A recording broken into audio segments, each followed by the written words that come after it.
Sarah Chin pressed her face against the cold concrete wall of the abandoned subway tunnel, her breath forming small clouds in the frigid morning air. 3 months had passed since the outbreak began, and the world above had transformed into something unrecognizable. The steady drip of water from a broken pipe echoed through the darkness, punctuated only by the distant groans that had become the soundtrack of their new reality. She clutched her backpack tighter, feeling the reassuring weight of the medical supplies she'd scavenged from the overrun hospital 2 days ago. Her group of 12 survivors had been living in this underground sanctuary, but their resources were dwindling faster than anyone dared to admit aloud. Marcus Rodriguez, a former construction worker whose calloused hands had become their lifeline for reinforcing their makeshift barriers, peered through a crack in the boarded-up entrance. The morning light revealed the devastation that had befallen the city streets above. Abandoned cars sat like metal tombstones, their doors hanging open from hasty evacuations that had come too late for most. The infected wandered aimlessly through the debris, their jerky movements and pale, mottled skin making them appear more like broken marionettes than the people they had once been. Marcus had learned to read their patterns over the weeks, understanding that the undead were most active during the warmer parts of the day, drawn by movement and sound like moths to a flame. The group's leader, Dr. Elena Vasquez, a microbiologist who had been studying infectious diseases when the outbreak began, sat hunched over a collection of notebooks filled with her observations. Her scientific mind refused to accept that humanity's fight was over, even as evidence mounted that the infection was spreading faster than any known pathogen. She had documented how the infected seemed to retain some primitive muscle memory, how they avoided certain areas during heavy rainfall, and most importantly, how they appeared to be slowly deteriorating physically. There was hope buried in her research, but hope required time they might not have. Young Tommy Patterson, barely 16 and the youngest member of their group, had volunteered for the most dangerous job of all. His small frame and natural agility made him the perfect scout, able to slip through tight spaces and move silently through the ruins above. As he prepared for his morning reconnaissance mission, he checked his equipment with the thoroughness of someone whose life depended on every detail. A sturdy rope, a sharp knife, emergency flares, and most importantly, a small radio that connected him to the others below. His parents had been among the first casualties, but the group had become his new family, and he was determined to prove his worth despite his age. The sound of approaching footsteps in the tunnel caused everyone to freeze. Maya Thompson, a former police officer whose tactical training had kept them alive through countless close calls, raised her hand for silence while slowly reaching for the improvised weapons they had crafted from scavenged materials. The footsteps were too rhythmic, too purposeful to belong to the infected. After a tense moment, a familiar voice called out the group's agreed-upon password, and relief washed over them as David Kim emerged from the shadows. The former electrical engineer had been checking their early warning system, a network of improvised alarms and sensors he had rigged throughout the tunnel system. David's face was grim as he approached the group. His monitoring equipment had detected unusual activity in the section of tunnels that led toward the city center. The infected weren't just wandering randomly anymore, they seemed to be moving with purpose, following some kind of pattern that suggested a level of coordination that terrified him. Dr. Vasquez looked up from her notes, her scientific curiosity warring with the practical need for survival. If the infected were evolving, learning, or being controlled by something, it changed everything about their long-term survival strategy. As the group gathered around David's crude but effective monitoring setup, the reality of their situation crystallized. They were no longer just hiding from mindless creatures driven by hunger. Something was changing in the world above, and they would need to adapt or perish. Sarah volunteered to accompany Tommy on his scouting mission, her medical training making her invaluable for treating injuries in the field. Marcus began reinforcing their defenses with renewed urgency, while Dr. Vasquez prepared to venture out herself to collect samples that might explain the infected's new behavior patterns. The morning sun climbed higher, casting long shadows through the grated openings above their underground refuge. Each member of the group understood that their period of relative safety was ending. The infected were becoming more dangerous, more organized, and more numerous with each passing day. But humanity had always been at its best when faced with impossible odds, and this small group of survivors was about to discover that the human spirit's capacity for adaptation and resistance was far from broken. Their real fight was just beginning, and the stakes couldn't be higher. The pre-dawn silence shattered as Tommy's voice crackled through the radio with barely contained panic. Sarah pressed the device closer to her ear, her heart racing as she listened to his whispered report from the street level above their tunnel sanctuary. What he described defied everything they thought they knew about the infected. The undead weren't shambling aimlessly anymore. They were moving in coordinated groups, following deliberate patterns that suggested something far more terrifying than mindless hunger. Tommy watched from his concealed position as dozens of infected moved through the ruins in formations that reminded him of military patrols, their movements synchronized in ways that made his skin crawl. Dr. Vasquez grabbed the radio from Sarah's trembling hands, her scientific mind racing to process the implications of Tommy's observations. She had suspected that the infection might be evolving, but the speed of this change caught her completely off guard. Through the static, Tommy described how one particular infected individual seemed to be directing the others, pointing with deliberate gestures and emitting low, guttural sounds that the other infected responded to immediately. This creature, while still bearing the pale, mottled skin of the infected, moved with a fluidity and purpose that was disturbingly human-like. Its eyes, unlike the vacant stares of the typical infected, seemed to focus and track movement with predatory intelligence. Marcus and Maya worked frantically to reinforce their tunnel entrances while David monitored his early warning systems with growing alarm. The sensors he had placed throughout the underground network were lighting up in sequence, indicating that something was methodically probing their defenses. The infected weren't just wandering into their territory anymore. They were actively hunting, testing weaknesses, and coordinating their approach. Maya's police training told her that they were facing an enemy that could think, plan, and adapt, which changed their survival strategy completely. The random nature of previous encounters had been replaced by something that felt like a deliberate siege. Sarah made the difficult decision to join Tommy on the surface, bringing her medical expertise to help identify what they were dealing with. As they moved through the skeletal remains of the city, crouching behind overturned vehicles and collapsed storefronts, they witnessed something that would haunt them forever. The infected were not just following the intelligent one, they were learning from it. When the leader paused to examine a particular building, the others would mimic its behavior, tilting their heads in the same direction and sniffing the air with the same deliberate motions. Sarah realized they were watching the birth of a new kind of threat, one that combined the relentless hunger of the infected with the strategic thinking of living humans. The situation deteriorated rapidly when Tommy's radio went silent during his attempt to get closer to the intelligent infected. Sarah found herself alone on the surface, watching helplessly as the creature she would later think of as an alpha turned its attention directly toward their general area. Its nose lifted to the air, and she could swear it was tracking their scent trail back toward the tunnel entrance. The alpha's behavior triggered an immediate response from the other infected, who began moving with renewed purpose toward the subway system. Sarah realized with growing horror that their sanctuary was about to become a trap. Underground, the group received Sarah's frantic warning just as David's sensors detected movement in multiple tunnel branches simultaneously. The infected weren't just approaching from one direction, they were surrounding the entire area with tactical precision that suggested advanced planning. Dr. Vasquez quickly gathered her research notes while Marcus and Maya distributed weapons and supplies to the other survivors. The realization that they were no longer dealing with mindless creatures but with something that could outthink them added a new dimension of terror to their already desperate situation. As the first infected began probing the tunnel entrances, the group made the heartbreaking decision to abandon their sanctuary. They had less than an hour to evacuate 12 people through the deeper tunnel systems before the infected broke through their defenses. The sound of scraping claws and coordinated movements echoed through the tunnels as they fled, carrying only the most essential supplies.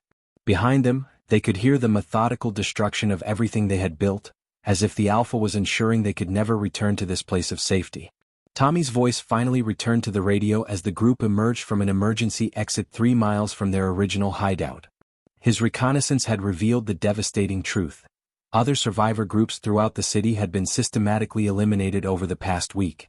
The infected weren't just evolving, they were conducting a coordinated campaign to eliminate human resistance. The Alpha creatures appeared to be directing strategic strikes against known survivor locations, suggesting they had been observing and learning human behavior patterns for some time. The group found themselves in a city where the rules of survival had fundamentally changed, and they were no longer the hunters scrounging for supplies but the hunted prey of an enemy that was becoming more dangerous with each passing day. The abandoned subway maintenance facility became their temporary refuge as the group huddled around David's improvised radio setup, desperately trying to establish contact with other survivors. The crackling static seemed to mock their isolation until a faint voice broke through the interference, speaking in coded phrases that Maya immediately recognized as military protocol. The voice belonged to Captain Rodriguez, a National Guard officer who had been organizing scattered survivor groups into a coordinated resistance network. His message was both hopeful and terrifying. While dozens of small groups like theirs existed throughout the region, the Alpha-led infected were systematically hunting them down with increasing efficiency. The underground communication network he had established was their lifeline, but it also revealed the staggering scope of the threat they faced. Dr. Vasquez listened intently as Captain Rodriguez described reports from other survivor groups about the infected's evolving behavior patterns. The Alphas weren't just leading hunting parties, they were establishing territories, setting up what appeared to be breeding grounds, and most disturbing of all, they seemed to be experimenting with captured humans in ways that suggested they were studying their prey. The scientific implications terrified her more than the immediate physical danger, as it indicated that the infection was not only changing the infected but was somehow accelerating their cognitive development in specific areas related to hunting and strategic thinking. Marcus took charge of the group's immediate survival needs, his construction experience proving invaluable as he designed mobile fortifications using salvaged materials from the maintenance facility. Working with David's electrical expertise, they created portable barriers that could be quickly assembled and powered by small generators, providing temporary protection during movement between safe zones. The barriers featured motion sensors that would alert them to approaching threats and bright LED lights that seemed to disorient the infected, buying precious seconds during encounters. Maya contributed her tactical knowledge, teaching the group how to move in formation and establish defensive positions that maximized their limited firepower. Tommy's role evolved from scout to messenger as he began running dangerous missions between survivor groups, carrying vital intelligence and supplies through the infected-controlled territory. His youth and agility allowed him to navigate through areas that would be impossible for adults, but each mission took a psychological toll that Sarah worried about constantly. During one particularly hazardous run, Tommy discovered a group of 37 survivors trapped in Lincoln Elementary School, surrounded by infected that seemed to be waiting for something rather than actively trying to break in. His radio report sent chills through the group as he described how the infected had positioned themselves in a perfect perimeter, suggesting they were following orders to contain rather than eliminate their prey. The rescue mission to Lincoln Elementary became the group's first real test of their new tactics and equipment. Sarah insisted on joining the rescue team despite the risks, knowing that many of the trapped survivors would need immediate medical attention. As they approached the school using Marcus's mobile barriers for cover, they could see the infected arranged in formations that defied natural behavior. The creatures stood in organized rows, perfectly still, as if they were soldiers awaiting orders. Dr. Vasquez observed that this level of discipline suggested the Alphas could exert control over the infected even when not physically present, implying some form of communication system that science had yet to understand. Maya coordinated the assault with military precision, using noise makers and flashbang devices David had crafted to create confusion in the infected ranks. The plan worked better than they had dared hope, as the infected seemed programmed to respond to certain stimuli in predictable ways. When the diversionary explosions went off on the school's east side, the entire perimeter of infected moved in unison toward the sound, creating a brief window for the rescue team to reach the building. Inside, they found teachers and students who had been surviving on rainwater and cafeteria supplies, their faces showing the strain of weeks spent listening to the infected's constant presence just outside their barricaded doors. The evacuation required 2 trips and careful coordination between the school's survivors and the rescue team. Sarah worked tirelessly to treat injuries and exhaustion while Marcus reinforced the school's defenses to buy them time. The infected's response to their rescue operation revealed both encouraging and disturbing patterns. While they could be temporarily confused and redirected, they quickly adapted to the rescue team's tactics, forcing Maya to constantly adjust their strategy. By the time they extracted the last group of survivors, the infected had begun surrounding the school in a tighter formation, suggesting they were learning from each encounter. As the expanded group of 49 survivors made their way back to the maintenance facility, they carried with them both hope and sobering realities. The successful rescue proved that organized human resistance could overcome even large numbers of infected, but it also demonstrated that every victory came at the cost of revealing their capabilities to an enemy that was constantly evolving. Captain Rodriguez's voice crackled through the radio with news that would change everything. Reconnaissance teams had located what appeared to be a major survivor settlement in the mountains, but reaching it would require crossing through the most heavily infected areas of the city. The Underground Railroad had given them hope, but their greatest challenge still lay ahead. The celebration following their successful rescue of the school survivors was short-lived as the harsh realities of their expanded group became apparent in the cramped maintenance facility. 49 people required significantly more food, water, and medical supplies than their original 12, and the children from the school struggled with nightmares and anxiety that Sarah found heartbreaking to witness. The teachers, Miss Peterson and Mr. Garcia, had done their best to maintain normalcy during the siege, but weeks of constant fear had taken a toll on everyone, especially the younger students who couldn't fully comprehend why their world had changed so drastically. Sarah worked around the clock to treat everything from malnutrition to infected wounds, her medical supplies dwindling at an alarming rate as she tried to stabilize the most critical cases.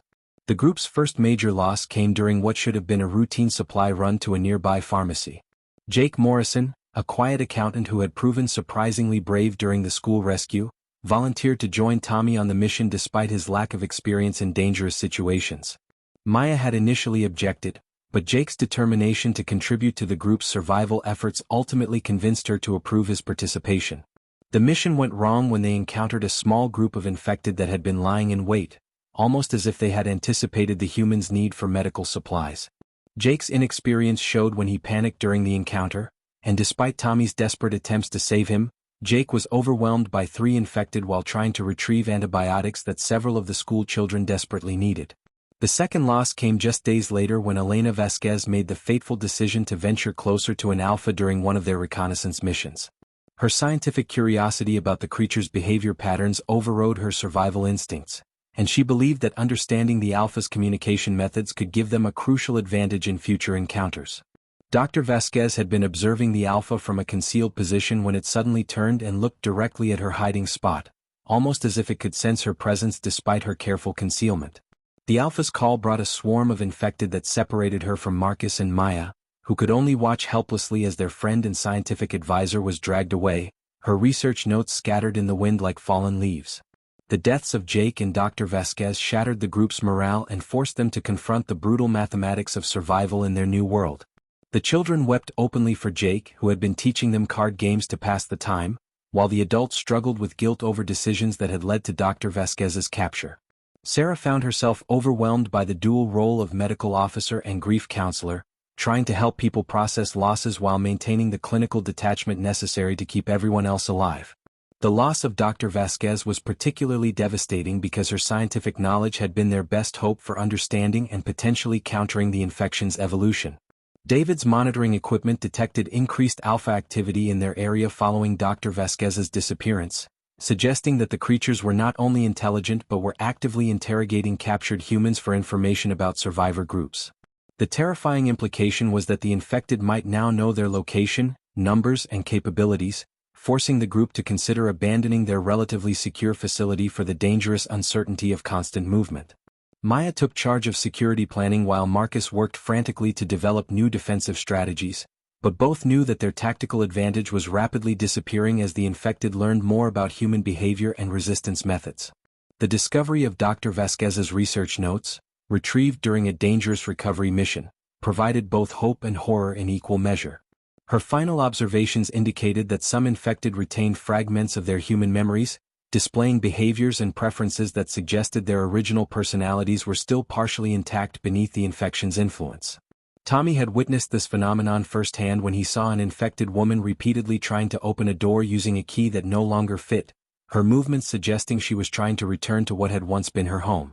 The moral implications of this discovery weighed heavily on the group, as it raised questions about whether some of the infected could potentially be saved or if killing them was tantamount to murder. Captain Rodriguez's radio transmissions brought news that forced the group to make their most difficult decision yet. His scouts had located a functioning research laboratory in the city's university district, complete with the equipment needed to continue Dr. Vasquez's work and potentially develop treatments for the infection. However, reaching the laboratory would require crossing through the downtown area, which intelligence reports indicated was now controlled by multiple alpha groups working in coordination. The risk was enormous, but the potential reward was humanity's first real hope for understanding and combating the infection. As the group prepared for what might be their final mission together, they carried with them not only their equipment and weapons but also the memory of those they had lost and the determination to ensure their sacrifices had not been in vain. The university's research facility loomed before them like a fortress of broken glass and twisted metal, its once pristine facade now scarred by months of neglect and the violent struggles that had taken place within its walls. Sarah pressed herself against the cold concrete barrier that Marcus had positioned at the building's entrance, her heart pounding as she watched Tommy signal the all-clear from his position on the second floor. The journey through the downtown infected zones had taken 3 grueling days, during which they had lost 2 more members of their group and exhausted nearly half of their ammunition fighting through coordinated alpha attacks that seemed designed to test their resolve rather than destroy them outright. Maya's tactical expertise had kept them alive, but the infected strategic intelligence was evolving faster than their ability to counter it. Inside the research facility, the group discovered a nightmare that challenged everything they thought they knew about the outbreak's origins. Dr. Harrison Webb, the facility's former director, emerged from a heavily fortified laboratory deep within the building, his appearance gaunt and his eyes holding the haunted look of someone who had witnessed unspeakable horrors. Webb's story unfolded like a confession as he led them through corridors lined with abandoned experiments and failed attempts at containing the infection. The outbreak, he revealed, had not been an accident or a natural evolution of disease, but rather the catastrophic result of a medical treatment designed to enhance human cognitive abilities and physical performance. The treatment had been intended to help patients with degenerative brain diseases, but the synthetic compounds had instead created an aggressive mutation that spread through bodily fluids and airborne particles. The laboratory's lower levels revealed the true scope of the facility's continued operations, and the group was horrified to discover that Webb and his remaining colleagues had been conducting experiments on both infected and uninfected humans in desperate attempts to understand and reverse the mutation. Cages lined the walls, containing infected subjects in various stages of the disease, while other areas held terrified survivors who had been captured and brought here for testing. Sarah's medical training couldn't prepare her for the sight of humans being treated as laboratory specimens, their bodies bearing the marks of surgical procedures and chemical injections that had been performed without anesthesia or consent. The surviving scientists justified their actions by claiming they were working toward a cure, but their methods had transformed them into something as monstrous as the infected they studied. Marcus and Maya worked together to secure the facility's research data while Sarah attended to the captured survivors, many of whom were too traumatized to speak coherently about their experiences. The research files contained detailed documentation of the infection's progression, including Webb's discovery that the synthetic compounds were still evolving within infected hosts, becoming more sophisticated and developing new capabilities with each generation. The data showed that the alpha-infected weren't just random mutations but represented a deliberate evolutionary step toward a more perfect predator, one that retained human intelligence while gaining enhanced physical capabilities and the ability to coordinate with other infected through chemical signals. Tommy's exploration of the facility's communication systems revealed that Webb had been in contact with other research facilities across the country, sharing data and coordinating experiments in a network of scientific horror that stretched far beyond their local area. The scope of the conspiracy was staggering, involving government agencies, pharmaceutical companies, and military contractors who had all contributed to the development of the original treatment. The realization that the outbreak was not a natural disaster but a man-made catastrophe added a new dimension of anger and determination to their mission, as they understood that somewhere, people in positions of power had made conscious decisions that led to the destruction of civilization. The group's presence in the facility triggered automated security systems that Webb had been unable to fully control, sealing them inside while releasing infected test subjects that had been contained in the lower levels. The infected laboratory specimens were different from anything they had encountered before, displaying enhanced speed, strength, and coordination that made them exponentially more dangerous than the street-level infected. Maya coordinated their defense while Marcus used his engineering skills to override the security systems. But the battle revealed that the facility's experiments had been creating super-infected that could potentially spread throughout the general infected population if they escaped. The decision to destroy the research facility came after Sarah discovered evidence that Webb's team had been preparing to release an even more aggressive version of the infection, believing that a complete reset of human civilization was necessary to prevent global overpopulation and environmental collapse. The group worked frantically to download the essential research data while preparing explosive charges throughout the building, knowing that they were destroying humanity's best chance to understand the infection while simultaneously preventing the release of something even worse. As they escaped through the facility's emergency tunnels, the explosions behind them lit up the night sky, sending a message to any other researchers who might be continuing similar work. The data they carried with them represented both hope and responsibility, as they now possessed the knowledge needed to potentially develop a cure while understanding the full scope of the conspiracy that had brought humanity to the brink of extinction. The stolen research data from Webb's facility had given the group unprecedented insight into the infection's mechanics, and Sarah worked alongside the remaining survivors who had scientific backgrounds to begin developing potential treatments based on the downloaded files. Their temporary camp in an abandoned warehouse buzzed with cautious optimism as they made their first breakthrough, discovering that the synthetic compounds responsible for the infection could potentially be neutralized using a combination of existing antiviral medications and specific protein inhibitors. The formula was complex and would require precise laboratory conditions to produce, but it represented humanity's first real chance at developing a cure rather than just surviving the outbreak. However, their hope was about to be shattered by an enemy they never saw coming. Marcus had noticed subtle changes in the behavior of several survivors they had rescued from the research facility, particularly Dr. Jennifer Hayes, a former biochemist who had seemed unusually interested in their research progress and had been asking detailed questions about their communication methods with other survivor groups. Her enthusiasm for the cure research had initially seemed like a positive development, but Maya's police instincts were triggered by inconsistencies in Hayes' story about her experiences at the facility and her surprisingly detailed knowledge of areas they hadn't yet explored. When David detected unauthorized radio transmissions from their camp, the pieces of a terrifying puzzle began falling into place. The betrayal revealed itself during what should have been a routine supply run when the group found themselves surrounded by a well-armed militant faction calling themselves the New Dawn Coalition. Their leader, Colonel Harrison Pierce, was a former military officer who had embraced a twisted philosophy that viewed the infected outbreak as an opportunity to rebuild civilization according to his vision of genetic and social superiority. Pierce's forces had been tracking survivor groups not to rescue them, but to eliminate those they deemed genetically inferior while recruiting others who could serve their cause. Dr. Hayes had been working as their infiltrator, gathering intelligence about survivor capabilities and locations while searching for research that could be weaponized. The Coalition's plan was more horrifying than anything the group had encountered, even in Webb's laboratory. Pierce believed that the infection could be controlled and directed, used as a biological weapon to eliminate undesirable populations while his chosen survivors inherited a cleansed world. His scientists had been working to develop a strain of the infection that would be controllable, allowing them to direct infected hordes against their enemies while protecting their own people with a selective vaccine. The research data the group had recovered was exactly what Pierce needed to complete his twisted vision, and he was willing to torture and kill to obtain it. Sarah and Dr. Vasquez found themselves separated from the main group during the Coalition's initial attack, taken prisoner and transported to Pierce's heavily fortified compound where they witnessed the true scope of his operation. Hundreds of survivors worked in conditions barely better than slavery, forced to manufacture weapons and equipment for the Coalition's war against both the infected and other human survivors. The compound's laboratories were conducting experiments that made Webb's research look ethical by comparison, as Pierce's scientists tested their controlled infection variants on unwilling subjects while developing increasingly cruel methods of psychological manipulation and control. The revelation that Pierce had been orchestrating attacks on survivor settlements while disguising them as infected raids added a new dimension of horror to their situation. Many of the Alpha-led coordinated attacks they had witnessed were actually the result of Pierce's teams using captured infected as biological weapons, directing them toward specific targets while his forces remained safely hidden.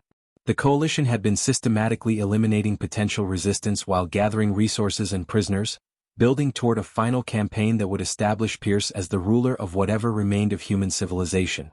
Marcus led a desperate rescue mission to extract Sarah and Dr. Vasquez from the Coalition compound, utilizing every skill and tactic they had learned during their months of survival. The mission required splitting their group and taking enormous risks, as Pierce's forces were better equipped and trained than any enemy they had faced. Tommy's infiltration skills proved crucial as he mapped the compound's defenses while Maya coordinated a complex diversion that drew the Coalition's attention away from the prison areas. The rescue succeeded, but at great cost, as several of their companions were captured or killed during the escape. The group's flight from the Coalition compound was complicated by Pierce's use of infected as tracking hounds, directing the creatures through some form of technological control that allowed his forces to hunt survivors with unprecedented efficiency. The realization that humans could be more dangerous than the infected themselves forced the group to reconsider everything they thought they knew about survival in the post-outbreak world. As they evaded both Coalition forces and infected patrols, they carried with them not only the research data that could save humanity but also the knowledge that some humans were actively working to prevent that salvation. The mountain-safe zone that Captain Rodriguez had described now seemed like their only hope for finding allies who shared their vision of rebuilding rather than conquering, but reaching it would require surviving both the infected hordes and the human monsters who sought to control them. The mountain-safe zone appeared before them like a vision from the old world, its reinforced walls and organized defenses standing as a testament to human ingenuity and determination in the face of impossible odds. Nearly 1,000 survivors had transformed the former mining facility into a thriving community complete with solar power, hydroponic gardens, and a functioning medical clinic that made Sarah's heart soar with possibilities. Captain Rodriguez greeted them personally at the main gate, his weathered face showing both relief at their arrival and concern about the research data they carried, which represented humanity's first real hope for a cure. However, their moment of triumph was short-lived as the mountain's early warning systems began detecting massive movement in the valleys below, indicating that the largest infected horde anyone had ever witnessed was approaching their sanctuary. The siege began at dawn on their third day at the facility, when thousands of infected emerged from the forest like a living tide of destruction, their movements coordinated by at least a dozen alpha creatures that had somehow learned to work together in ways that defied everything the survivors thought they knew about the infection. Sarah watched in horror from the medical station as wave after wave of infected crashed against the facility's outer defenses, their assault displaying tactical sophistication that suggested they had been planning this attack for weeks. The Alphas had positioned themselves at strategic points around the perimeter, directing their followers with complex vocalizations and gestures that created a multi-pronged assault designed to overwhelm the defenders through sheer numbers and coordination. Dr. Vasquez worked frantically in the facility's laboratory, attempting to synthesize the first batch of cure using the research data they had recovered from Webb's facility and the limited resources available in the mountain stronghold. Her hands shook with exhaustion and pressure as she calibrated delicate equipment while the sounds of battle raged outside, knowing that every minute of delay could mean the difference between salvation and extinction for the human race. The cure formula required precise temperatures and timing that were nearly impossible to maintain under siege conditions, but she pushed forward with the determination of someone who understood that failure was not an option. Maya found herself coordinating defensive strategies with Captain Rodriguez and the facility's other military personnel, her tactical experience proving invaluable as they faced an enemy that combined the relentless hunger of the infected with strategic intelligence that rivaled their own. The infected had brought crude siege equipment fashioned from debris and scavenged materials, including makeshift ladders and battering rams that suggested the Alphas possessed not only intelligence but also the ability to engage in complex planning and tool creation. The realization that they were fighting an enemy capable of engineering and problem-solving added a new dimension of terror to an already desperate situation. Marcus led teams of engineers and maintenance workers in reinforcing the facility's defenses while constructing new obstacles and traps to slow the infected's advance. His construction background proved crucial as he designed innovative defensive measures using the mountain's natural terrain and the facility's industrial equipment, creating choke points and kill zones that maximized their limited ammunition and personnel. Tommy had evolved into a skilled combat coordinator, using his agility and intelligence-gathering abilities to provide real-time intelligence about infected movements and weak points in their assault patterns. The siege's turning point came when Dr. Vasquez successfully produced the first small batch of cure, a clear liquid that could potentially reverse the infection in its early stages while providing immunity to those who had never been exposed. Sarah volunteered to test the treatment on infected subjects they had captured during previous encounters, her medical expertise making her the logical choice despite the enormous personal risk involved. The first test showed promising results as an infected subject regained moments of clarity and human behavior, though the process was incomplete and required multiple doses to achieve stability.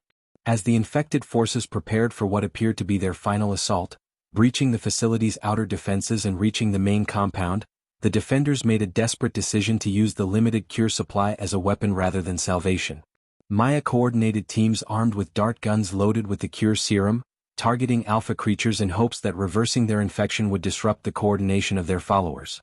The strategy worked beyond their wildest expectations, as cured alphas began displaying confusion and distress, their followers losing direction and coordination as the chemical signals that bound them together dissolved. The battle's climax saw the facility's defenders launching a coordinated counterattack that combined traditional weapons with the cure-loaded darts, systematically disrupting the infected hierarchy while Sarah and Dr. Vasquez worked to produce larger quantities of the serum. The infected horde, deprived of their alpha leadership, began to fragment and retreat, though thousands still remained in the surrounding area. As dawn broke over the mountain facility, the survivors found themselves victorious but facing a new challenge. They possessed a cure that could save humanity, but producing it in quantities sufficient to treat the global infection would require resources, coordination, and time that they might not have before the next wave of attacks arrived. The weeks following the siege transformed the mountain facility into a beacon of hope that radiated across the continent through Captain Rodriguez's expanding communication network, as news of the successful cure spread to survivor enclaves that had been fighting their own desperate battles against the infected hordes. Dr. Vasquez had refined the cure formula to the point where it could be mass-produced using relatively common laboratory equipment, and her detailed instructions were being transmitted to every functioning research facility and medical center that remained operational. Sarah coordinated the training of medical teams who would administer the cure, her experience with the treatment's effects proving invaluable as they developed protocols for safely reversing the infection while managing the psychological trauma that cured individuals experienced as they regained their human consciousness. The cure's effectiveness exceeded their most optimistic projections, as field reports confirmed that treated infected not only regained their humanity but also retained immunity to reinfection, creating a growing population of survivors who could safely venture into infected territory to rescue others and distribute the treatment. Marcus led the construction of mobile treatment centers that could be rapidly deployed to areas with high concentrations of infected, while Maya organized security teams trained specifically in capture and cure operations that prioritized saving lives over eliminating threats. The moral transformation from fighting for survival to fighting for salvation represented a fundamental shift in humanity's response to the outbreak. Tommy had evolved into one of the most effective coordinators in the expanding resistance network, his youth and adaptability making him ideally suited for establishing communication links between distant survivor groups and coordinating complex multi-site operations. His reconnaissance missions now focused on mapping infected populations and identifying priority areas for cure deployment, transforming his role from a desperate scout avoiding danger to a strategic planner working to save as many people as possible. The psychological growth he had experienced during their journey from the subway tunnels to the mountain facility exemplified the resilience and adaptability that had allowed humanity to survive its darkest hour. The revelation that many of the most dangerous alpha creatures were actually former scientists, military officers, and other highly intelligent individuals who had retained their cognitive abilities while losing their humanity created both opportunities and challenges for the cure deployment efforts. These individuals responded more readily to the treatment but also required specialized psychological counseling to help them process the horror of their actions while infected. Sarah established protocols for treating these special cases, understanding that their expertise and knowledge would be crucial for rebuilding civilization and preventing future outbreaks. Colonel Pierce's New Dawn coalition made several desperate attempts to seize control of cure production facilities, but their efforts were consistently thwarted by coordinated resistance from multiple survivor groups who had united around the common goal of healing rather than conquering. The coalition's ideology became increasingly irrelevant as the cure proved that infected individuals could be saved rather than eliminated, undermining Pierce's fundamental premise that the outbreak justified authoritarian control and genetic selection. Many of Pierce's own followers defected when they realized that the cure offered a path to genuine recovery rather than the perpetual warfare that the coalition represented. The global scope of the recovery effort became apparent as radio communications were re-established with survivor groups in Europe, Asia, and other continents, revealing that similar cure development efforts were succeeding worldwide using the research data that had been transmitted from the mountain facility. The collaborative nature of the recovery demonstrated humanity's capacity for cooperation and mutual aid even in the face of seemingly insurmountable challenges. International coordination efforts began establishing protocols for sharing resources, knowledge, and personnel to accelerate the healing process across all affected regions. The establishment of the first post-outbreak communities represented more than just physical reconstruction. They embodied a conscious effort to build a more resilient and equitable society that had learned from the mistakes that had led to the original outbreak. Sarah found herself appointed as the chief medical officer for the mountain region, overseeing not only cure distribution but also the development of new protocols for disease prevention and public health. Dr. Vasquez's research had expanded beyond the original infection to address the long-term health effects of the outbreak and the psychological trauma experienced by survivors.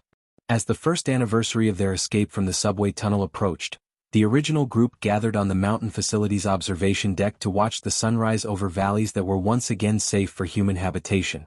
The landscape below showed signs of renewed life as cured individuals and uninfected survivors worked together to restore communities, rebuild infrastructure, and create sustainable systems for the future. Tommy, now a confident young leader helping to establish the first post-outbreak school, reflected on how their desperate flight from the infected had become a journey toward hope and healing. The world they were building would be different from the one they had lost, but it would be stronger, more prepared, and more united in its commitment to ensuring that such a catastrophe could never happen again. Their story had become humanity's story, a testament to the power of courage, cooperation, and the unbreakable human spirit to overcome even the darkest challenges and emerge into a new dawn.